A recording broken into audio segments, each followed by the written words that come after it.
Sup all, JC3 here, the baller of YouTube, the general. Welcome to Topic Tackle. My take for today is on how Adidas basketball managed to take a W and get James Harden to leave Nike. I've done a couple videos in the past that you should check out, how Adidas lost LeBron to Nike, and the real reason why Kobe left Adidas for Nike. So today we are finally looking at something good that Adidas did in their basketball sneaker department. As always, remember to give this video a thumbs up for more Topic Tackle and leave your feedback in the comments down below. Let's get going. Most of the time, we don't see Nike losing big name athletes to other brands, especially in the basketball world. Nike is now the NBA's official uniform supplier through 2025.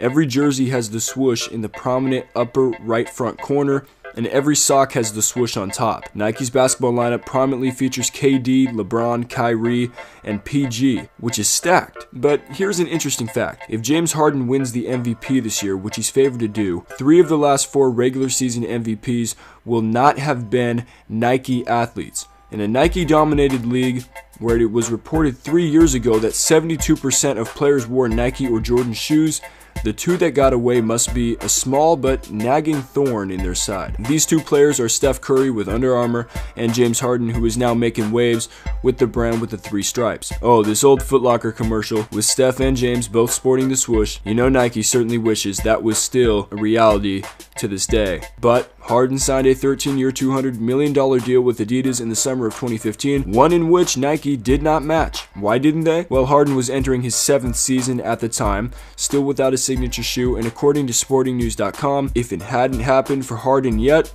it probably wasn't going to. He's entering his 7th NBA season, and the brand likes to start much earlier because of the time it takes for an athlete's signature line to develop and catch on. Nike had Harden in what could only be described as its C-level basketball sneakers last season. He alternated between Hyper Chase and Run the One throughout the season, which are not considered high-performance shoes and were far from the company's best sellers. To match the dollar amount from Adidas, Nike would have had to make Harden a signature athlete, and in the company's 42-year history, less than 1% of his endorsed athletes have been given a signature shoe. You want to know the real reason why Harden signed with Adidas? Take it from Harden himself, who said about the brand, "I have a voice that can and will be heard. I have a pretty strong voice, whether it's in designing my shoe, designing my clothing, just everything. Everything that the brand has to offer, I'll definitely voice my opinion." Adidas granted Harden the rights to directly influence how he's marketed, and from the ads they've put out, it is definitely a legitimate statement.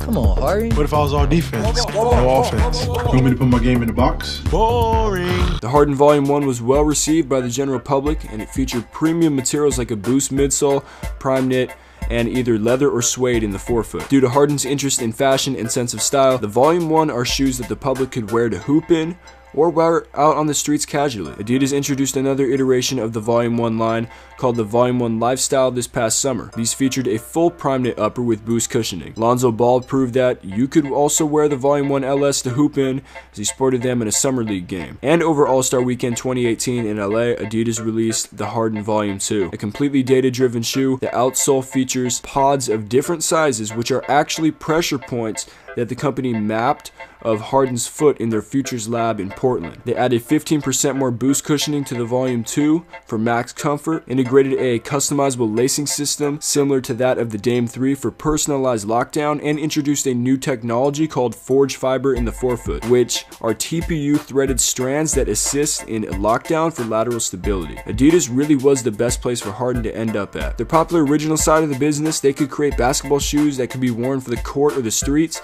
as seen in the Volume 1 and Volume 1 Lifestyle, promoting Harden's sense of style. They could also create a high-performance basketball shoe tailored to Harden's game, which you know involves Euro stepping and stepping back, which is exactly what they did with the Volume 2. So let me know what you think in the comments down below. Have you worn any of Harden's signature shoes, and if not, would you buy them? Remember to subscribe, like, and leave your feedback in the comments down below. We'll be back with more Topic Tackle soon. JC3 out.